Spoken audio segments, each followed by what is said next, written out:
Are you ready? We're live. I have control. 5, 4, 3, 2.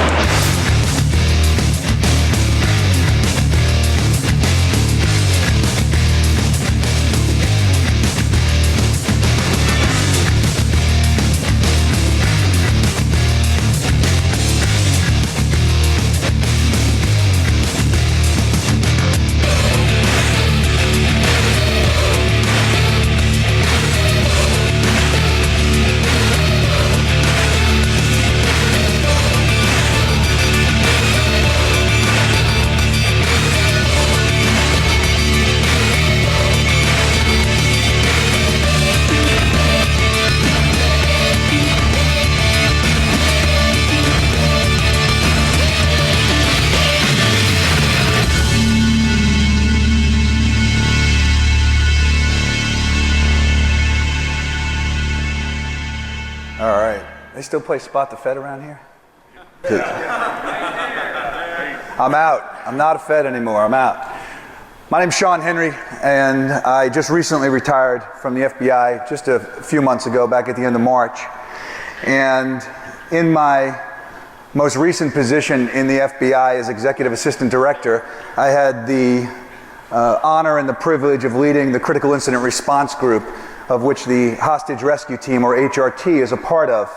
And when I decided to put this presentation together, when I was asked to come in, I wanted to do something that was, I could use my experiences in the FBI and kind of convert those to what we're doing now in cybersecurity, in terms of the threats that we're facing, the complexity of the issues, some of the policy issues, and some of the technical issues and the like. And how could I take what I've done in 24 years in the Bureau and apply that here to this space? And I thought that using the HRT just as kind of a quick hook to get into this was a good start. Because I think there are a lot of similarities. One of the things I learned in the Bureau is there are more similarities between the physical world and the cyber world than many people think. And I think if we apply some of those concepts, we can be much more effective in this space.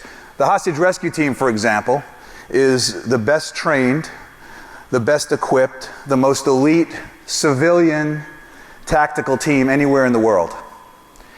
And I think that with some of the threats that we're facing, and some of the folks that I know that are here, some of the threats and the issues that you're facing, that you all continue to need the best tools, the best training, be the best equipped, so that you too continue to be the most elite, because some of the threats that we're facing and the adversaries that we're facing, who they are and what they're doing to us on a regular basis.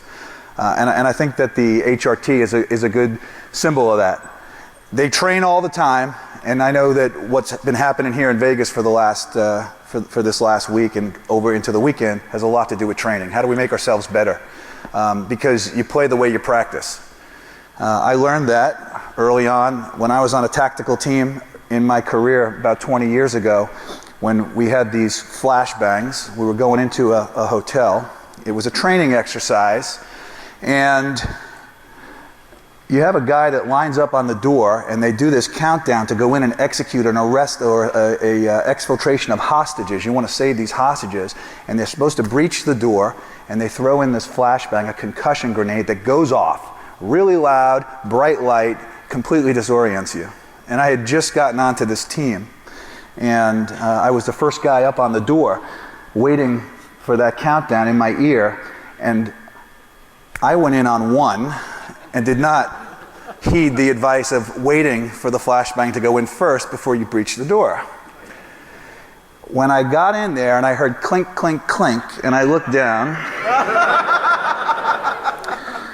when at the time there was a violent explosion which disoriented me completely. And I can tell you, I never made that mistake again.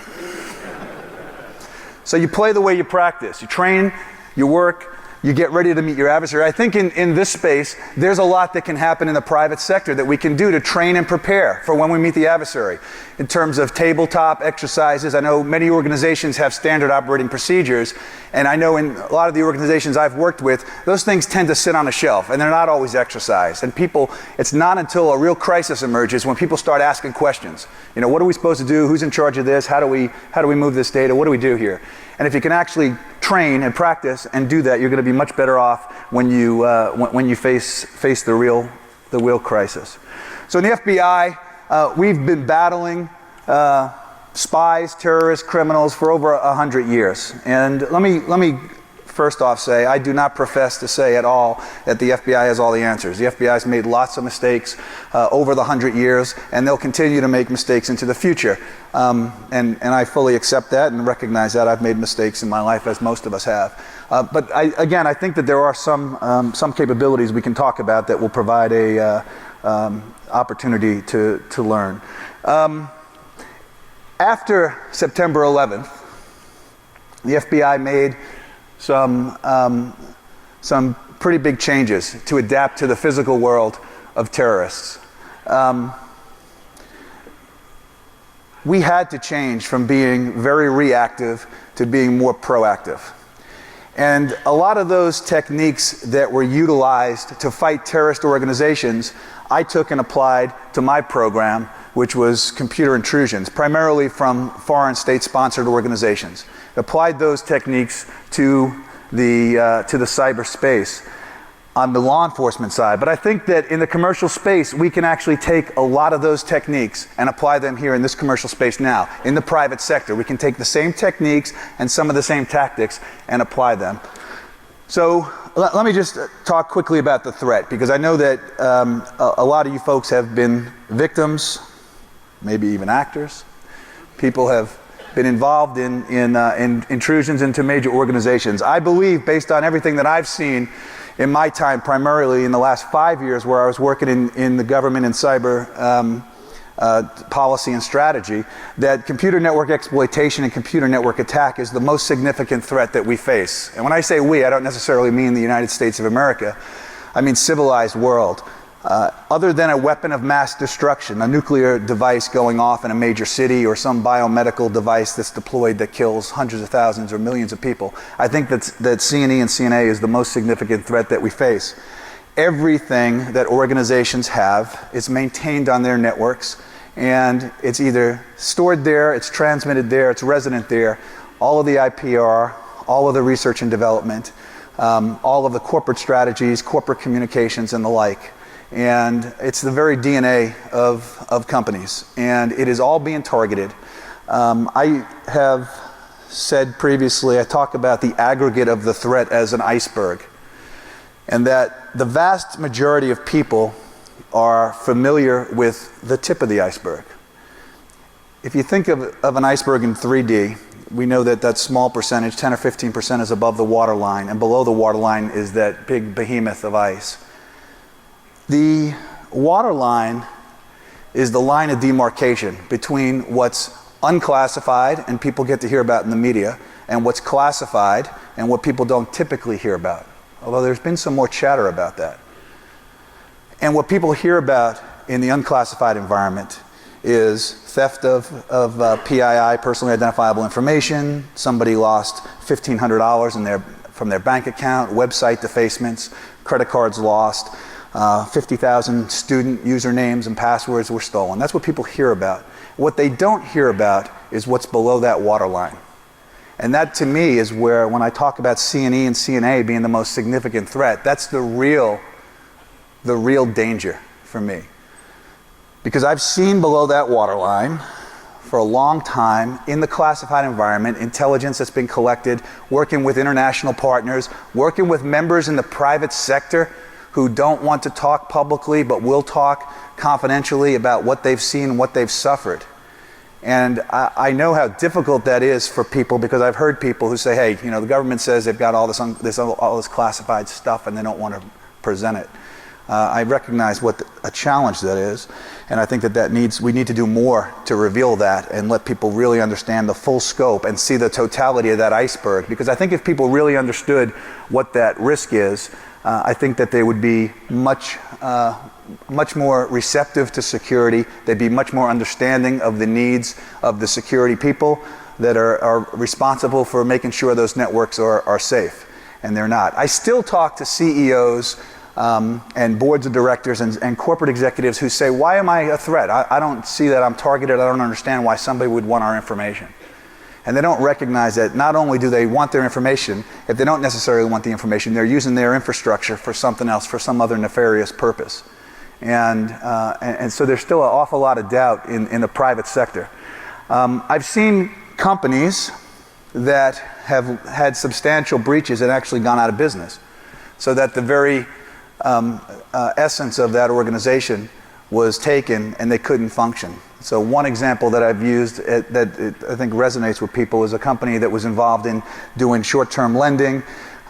They suffered an attack over the weekend. On Friday they were in business. They lost $5 million literally out of their accounts, and on Monday they were out of business. So small example, but I've seen much greater examples than that in the classified environment.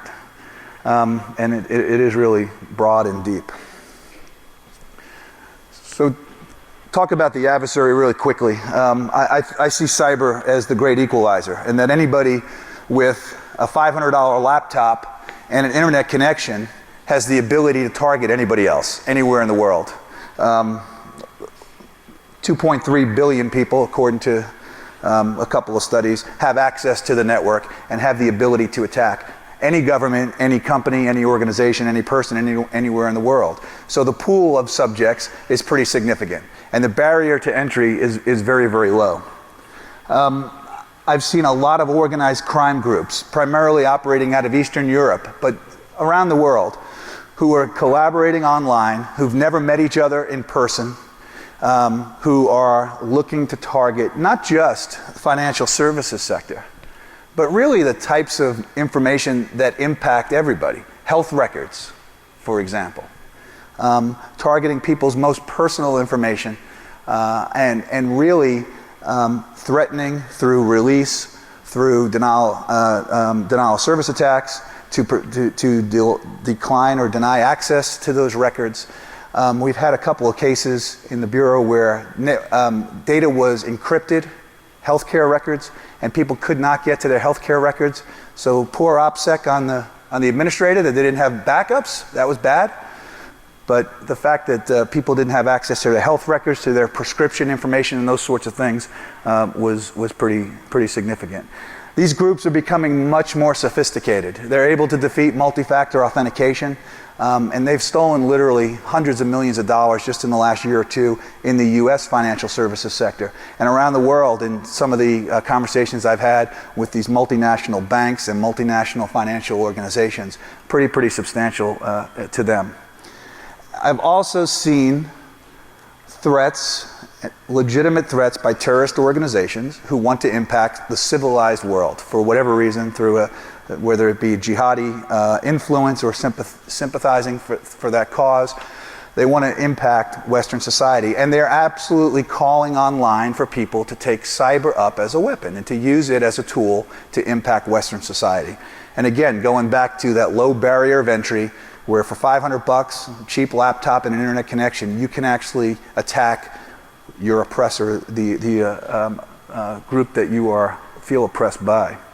I'm concerned about, and I've seen an increase in threats to industrial control systems, where these organizations who have used kinetic weapons for years to try and impact society are looking at cyber as that weapon, whether it be the power grid or the water system, those sorts of things. But the very critical infrastructure that we rely on to survive day in and day out.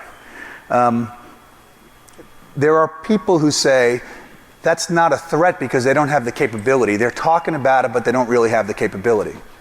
But there are organizations and there are people now who are quietly marketing their capabilities, their skills, and they're looking to give them out to the highest bidder, or to loan them or lease them out to the highest bidder. And the fact that somebody might not have the capability, but they've got the intent today, I don't think makes them less of a threat. I think it's something that you have to be considerate of. The other group I think that I've seen a lot of is the lone wolf, where we have people who have been disgruntled employees or individuals that are working on behalf of themselves who have gone in and shut down organizations, corrupted data because they weren't happy with their organization, and that has certainly been a continued increase as well. And the final group is foreign intelligence services. There are dozens of foreign intelligence services of foreign governments who have offensive electronic espionage capabilities and have absolutely implemented programs actively to collect against businesses, to steal their proprietary data. It's like playing poker with a marked deck. Organizations, companies that have sat down to negotiate, and an adversary opponent sitting down across from them has the plans to the negotiation strategy. They've got it in advance, and that has we've seen that as well. We had a company just about a year and a half ago who lost. It was somebody in the defense industry who lost $1 billion worth of research and development. They had 10 years worth of R&D in place, and it was worth $1 billion, literally over just a couple of days. And of course, it's not just the confidentiality of the data that's at risk, because the integrity of the data is at risk, and we've seen data that's been changed and altered, and denial of service attacks where data is just not available at all. Defense in depth is absolutely key. I agree 100% that we have to have a more aggressive and a continued defense. But the reality of it is, in everything that I've seen, the adversary's capabilities are such right now that the adversary is able to jump over the fence. So building a better firewall or building a better IDS, building a better IPS is not always the answer. We have to continue to do it, right? We continue to lock our doors at night, but that's not the only answer.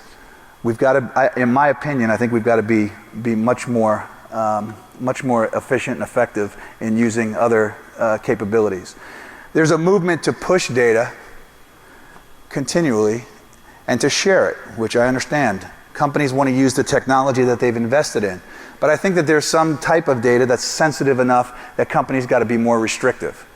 And if they're not more restrictive, they don't practice some type of compartmentation on their network, they're going to continue to suffer significant losses. I don't think that the private sector has focused enough on the threat. So I think that we've been very good focusing on the exploits and looking at the vulnerabilities. But that's, in my opinion, I think that's one piece of this. And I think it goes much more beyond that. And I think that we have to begin to focus on the threat itself.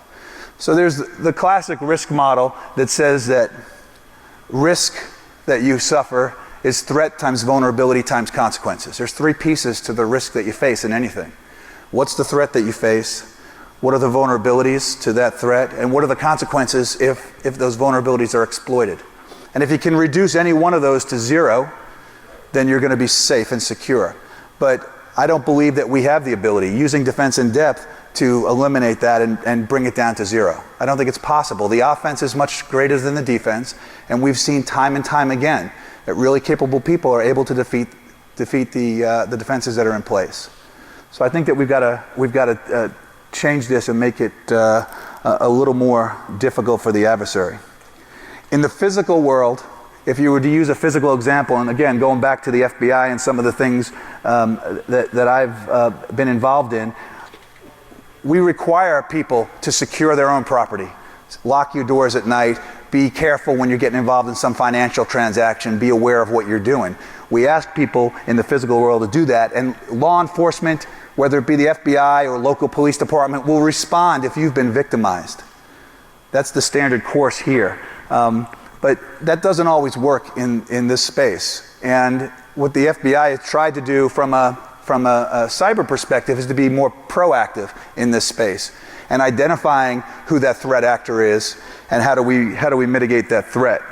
I think that need to do that here. You cannot make, again, physical world, cyber world. You can't make every mall, every university, everybody's home, everybody's place of business safe. You can't secure them all. We couldn't live in a society like that. I don't think anybody wants to live in a society where everything is so constricted that the physical space is safe. So because we can't do that, we've got to hunt for the adversary. Who's the adversary that's going to walk into a school or a mall? How do you do that? How do you find the adversary and mitigate that threat so that you don't have to lock down every single physical component in our society? There needs to be a paradigm shift in how we do these things.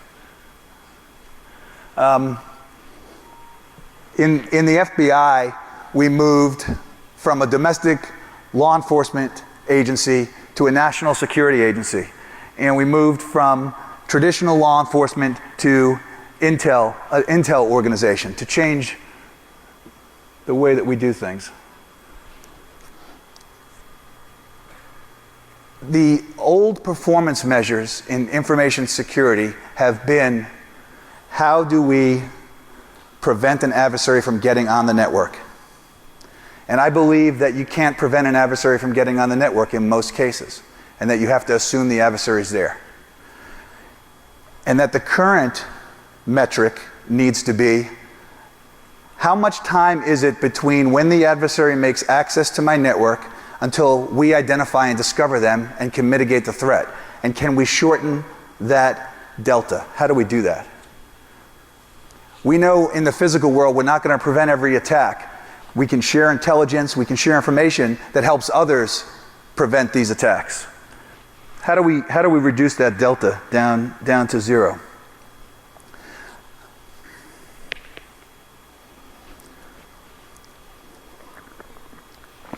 I think that in everything we do in a security perspective, intelligence is the key component. So the first piece, strategy, identifying what the needs are. What do you need to make your organization safer? How do you do that? It doesn't matter if you're going in the physical world against criminal organizations or terrorists or the like. Having a better understanding of who the adversary is going to make you much, much better. The intelligence model in cyber is visibility into the network. How do you have better visibility into what's happening on your network? How do you get better granularity into what's happening on your network? We had an organization that shared intelligence across multiple organizations so that agencies could leverage the capability of others. Agencies that didn't have access to certain pieces of intelligence were able to share them with others to give them a much greater granularity and visibility into their network. By doing that, it gives you an opportunity to better understand who the adversary is, and which enables a much more strategic response. So when you collect intelligence, you analyze it, you get a better understanding of who's who on that network. You can actually execute against that adversary. You're in a much stronger position as a defender, as a network defender, to take an action against the adversary that makes your network safer. So in the physical world, as an example, let's assume I had information that I found somewhere that there was going to be a person that was going to bomb a warehouse. Terrorists going to bomb a warehouse. And we put that information out to all manufacturing organizations that someone's going to bomb a warehouse. That might raise the awareness, and that might cause some people to be a little more attentive. They might put an extra security guard on duty. But that information isn't all that valuable. Someone's going to attack your place.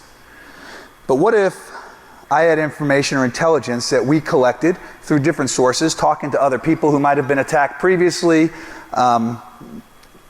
information on an anonymous source, somebody had information that there was going to be an attack, and it said, there's somebody who's going to bomb a warehouse, and it's a woman between 28 and 30 years old, and she's got shoulder-length black hair, she's got a tattoo on her left wrist, she wears a red dress regularly, and the attack is going to occur on a Tuesday in September. And it's going to be against an auto manufacturing plant, an auto warehouse. That's a lot more information that allows me to be much more strategic as a defender looking for a terrorist. I can be much more strategic. I've got a lot more information that I can action. I've got a lot more questions now that I can start asking. I've got a lot more questions I can start asking, which is that cycle in that intelligence cycle. I can execute and I go back and start, how do I change my strategy? I have to collect more information. What group does this person work for? Do we know? Yeah, we do. We know that this particular woman is sympathetic to a group that is concerned about the carbon footprint, and that's why they're going after this auto manufacturing plant. So by having that type of information, it allows us in the physical world to be more strategic, but I think that we could do the same thing in the cyber world. In the government, we've got very limited resources, and I know you all and the organizations that you work in have limited resources, which means we've got to prioritize what we're defending against. You can't defend against everything. You've got to be strategic in how you allocate your resources because they're limited. We've all got limited resources. By focusing on those threats that we believe are the most specific, then we can hunt for that adversary. One of the things in this physical example that I had provided, think about in a warehouse, you've got a guard sitting at a console booth, right at a SOC, operations center, and they're watching the screens. But if they knew that somebody was already in the building, they wouldn't be sitting watching the screens, they wouldn't be watching the fences on the screens, they wouldn't be watching the front doors. They'd be walking up and down the hallways, looking in offices with a flashlight, looking at the file cabinets, seeing if there's somebody inside. They would be patrolling constantly if they knew that somebody had made access to that network. In the physical world, they certainly would.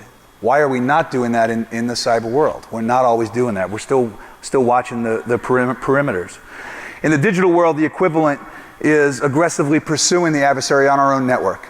So again, using some of these indicators that we're able to collect through different sources, and I'll talk about those in a bit, looking on our own network, being proactive, looking for changes on the network, looking at who's accessing the network, who's downloading information off of that network, being much more vigilant and attentive to what's happening on the network every day, the changes that are being made. In the physical world, the law enforcement in your community and the Department of Defense are responsible for protecting your safety every day. Police officers are patrolling your neighborhood, looking for bad things. The Department of Defense is looking for ships or planes that are coming. They're looking at radar for missiles that are going to attack your physical space.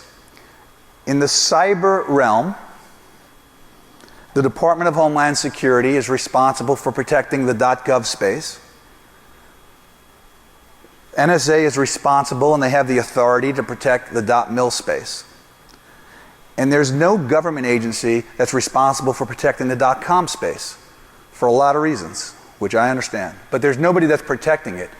And I think most people don't actually understand that there's nobody protecting .com, there's nobody watching .com. So I get it, right? I listened to General Alexander a little while ago, and I understand the concerns that people have, which are legitimate concerns, and people need to be asking questions.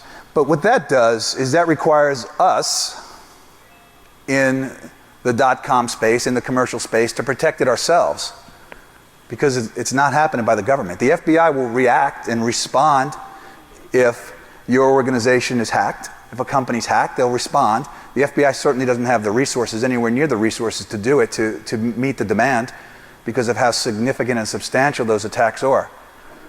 It requires the private sector to provide the patrolling. It requires the private sector to personally be involved in hunting for the adversary, because it's not happening by our government. It requires us all to do it. So one of the things I've talked about is us being more proactive. How do we be more proactive on the networks? And I want to be very clear, this is important, that I am absolutely not advocating that organizations hack back against attackers. I'm not advocating that. I worked for a long time in that environment. I don't really want to go to prison. I will if I have to, but I don't want to. So I'm not advocating that, but I think that there's an awful lot that net defenders can do to protect their network from the firewall in. There's a lot of actions and activities that can be taken to help make that network more secure. So whether it be honeypots or whether it be network segmentation, whether it be corrupt packets or misinformation or denial and deception, there are certain things I think that we can do to make the environment much more hostile for the adversary to operate on. Because quite frankly, if you're administering the network, you've got home field advantage. I mean, you own that network, you know that network, you should know it better than your adversary does. And I think that there are actions that can be taken by people that are defending those networks that make it much more difficult for an adversary to operate. If an adversary spends 4 months and they use 2 0 days to get onto your network, and the packets they pull back, the files they pull back, are the complete opposite of the files that they're looking for, that's frustrating. That costs time, that costs money. And it does certainly make it much more difficult for them to operate. We're changing that dynamic a little bit. When I think about HRT, and you saw these were just training exercises that you saw there, but their job is to protect people and to save lives. People who've been taken by violent action oftentimes, but people who've been put in harm's way.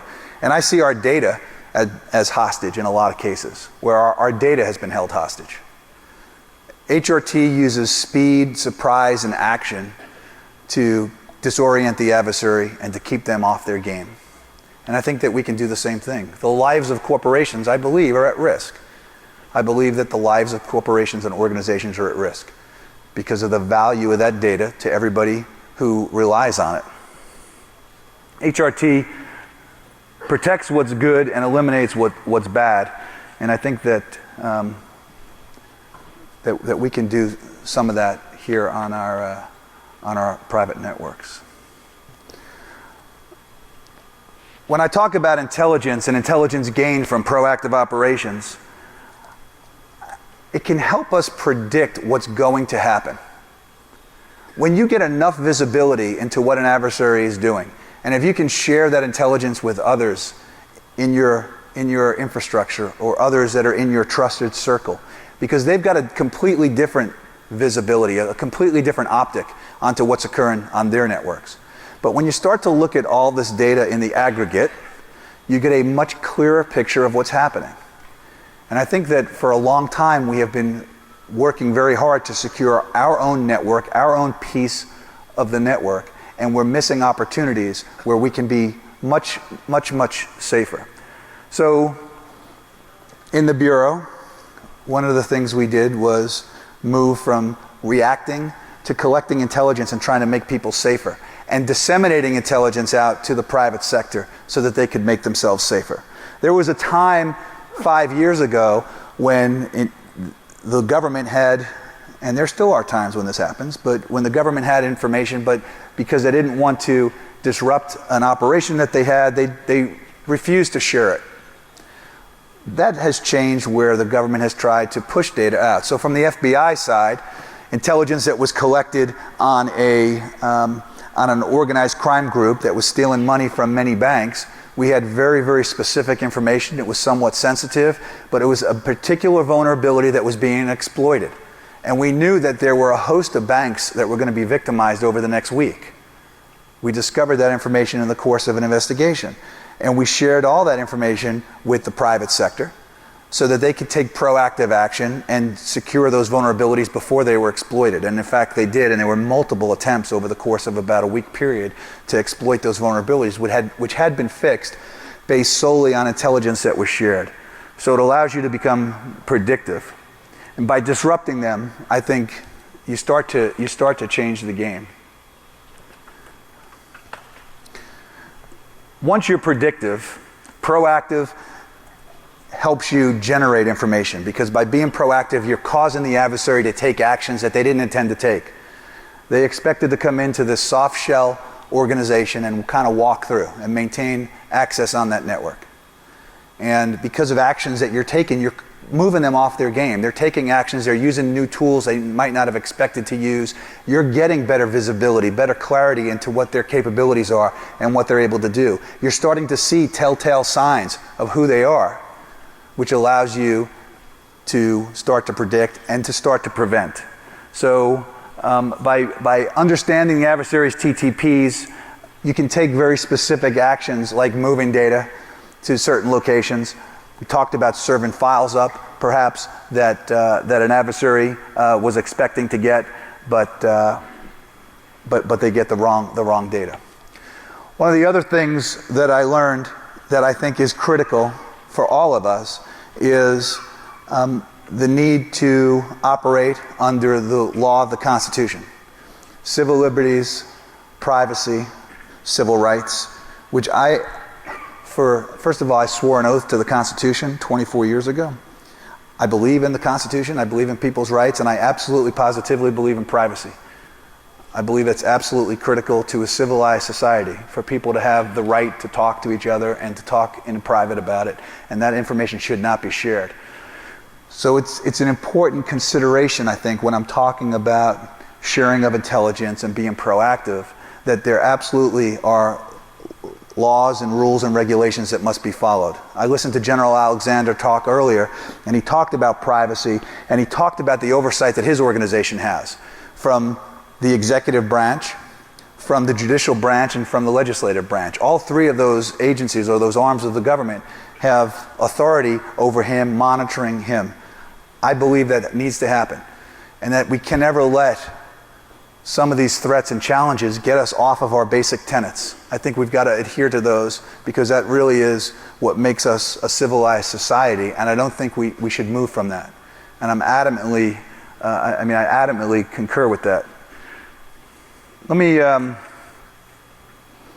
me just talk about a couple of quick cases where I think we'll kind of highlight some of the proactive operations, proactive techniques that we were able to utilize that were of value. One of the other things that I've learned in my career, and I think that we can apply to the private sector, is the absolute need for partnerships.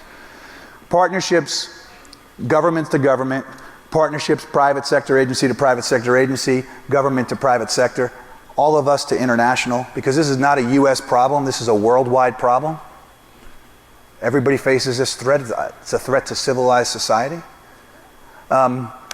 Just a couple of quick examples where proactive operations, I think, have changed things just a little bit. Core Flood was a case where it was a botnet that was stealing PII from, they had about 2 million bots. PII primarily related to financial services transactions. It was an organized crime group, and the FBI, working with the private sector, Microsoft, and a private organization, actually a consortium, went out and was able to show to a court that this organization was clearly a criminal organization, and that the botnet was a weapon that was being used to perpetrate this crime. This wasn't a botnet that was being used to share positive information, but it was being used to break into other computers, to spread malware, to steal data. And the FBI got a civil order to take over those command and control servers. And when those bots called in to the CNC, they just told it to stop. Just stop running. And that, in that particular case, disabled the botnet. It was somewhat controversial. There was a lot of questions about it. At the end of the day, it was done lawfully. It was done in respect of privacy. But clearly it was a weapon that was being used. It was a tool that was being used to perpetrate an organized criminal enterprise. So somewhat unique, somewhat interesting. Rove Digital, a similar type of a case, where this was a botnet of 4 million bots being operated by an organized group out of Estonia. And they had distributed malware that caused these computers, so it wasn't a bot, caused these computers to run through their DNS server. So it was a DNS changer. And working with a private sector organization, going to a court through the same type of a procedure where you've got to lay out very clearly, this is not one person in an office saying, hey, let's take over this 4 million node network. This is a really rigorous process. It takes oftentimes months of talking to people about what the liability issues are and what are the legal issues and the privacy issues. It's a huge deliberative process. I think it's important to understand how really overwhelming it is sometimes, and I get it. You need to have control, dual control, but the bar is really high to get the authority to do something like this. They changed out the DNS server, so when those computers were running their queries, they went to the legitimate sites, as opposed to the Estonians, which were running all of the DNS queries through sites that they had controlled, and they were collecting all the ad revenue. And they made $14 million off of that scam. And then Microsoft ran their malware removal tool, and they were able to clean up those boxes on the backside. So interesting way of taking some action, being proactive, trying to impact the adversary's infrastructure, and to change the game just a little bit, not just to continue to allow it to occur. I think that in the private sector, there are opportunities. I think there are ISPs who have looked at, they're aware of boxes that are being used as bots. They're aware of infrastructure that adversaries are using. I think there are some actions that they can take. Many of the ISPs have stepped up and taken more action, and I think some other major organizations in the private sector have started to change quite a bit to be more proactive in this area as well.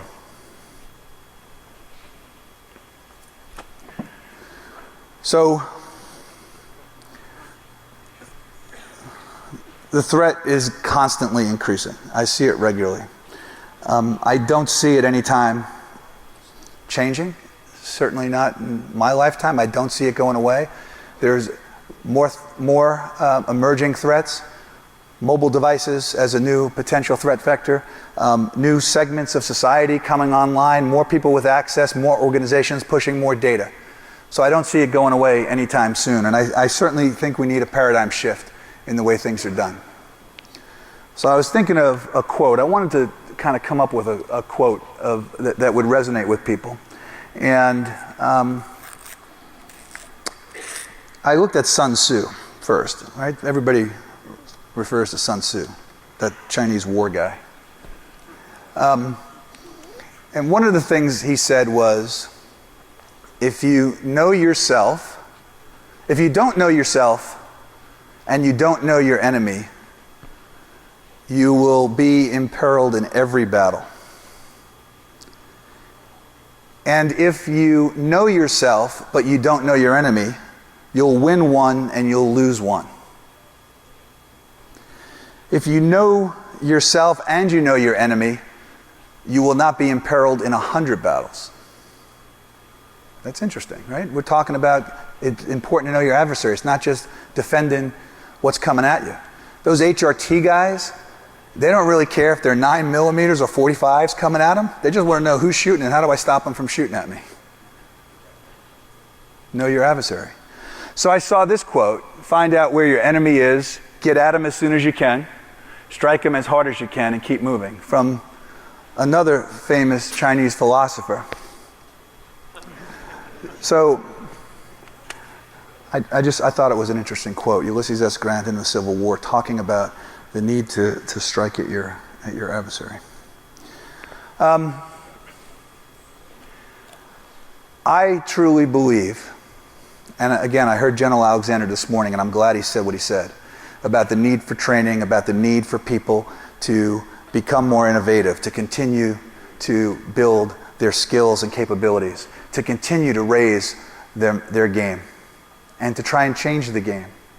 We have brilliant people here in this country. We've got people who've innovated and created some unbelievable technology. I think we have to continue to do that. I think we have to continue to work in that collaborative way. I've told guys, men and women that I worked with for a long time about the need for them to stand on the line that separates good and evil in this country it's not just this country, it's good and evil around the world, it's civility and incivility, that there is a line that separates those people, and that they've got to step on that line. And when I talk about the line, I think about terrorists primarily. It's what I thought about when I was talking to these folks, that there are people who are trying to kill other people, really seriously, harm innocent people. That line is narrow. And when I think about the cyber world, and Jeff Moss asked the question, how do we defend when there's 1 million battlefields, 1 million battlefronts? It's not just agents and military and intelligence people that are standing on that line. It's absolutely every single person here, regardless of whether you're a net defender or a user. And I think that we all have an obligation and a responsibility to stand on that line together, because I truly believe, and some people have said, I'm being dramatic, I really believe that certain attacks and things that I've seen could leave people dead when critical infrastructure is destroyed for weeks or months on end. And I don't think that that's out of the realm of possibility. That requires everybody to step on that line and to do the right thing and have an obligation to your friends and your colleagues and your family and the next generation, if you've got kids or grandchildren, but the people that are coming up behind us. I love what DEFCON's done with teaching young kids. I love what DEFCON does here by being innovative and causing people to think differently and creatively, because I think that's absolutely necessary for all of us to do. And I ask all of you to step up on that line and to take this seriously. Clearly, the fact that you're here, it's something that not only you're interested in, but I think you take seriously. But I think it's a responsibility for all of us. I don't think we can change the adversaries, whomever they may be. Criminal organizations, lone wolves, terrorists, foreign intelligence services. I don't know that we're going to change them. They're coming at us. And they're going to continue to come at us. And if we block them at the door, they're coming through the window. And if we block the window, they're coming through the ceiling. It's happening. They're coming at us. We've got to be creative. We've got to be innovative. And we've got to step up. So I ask all of you to step up and to change the game and to help keep civilized society much safer. Thank you very much.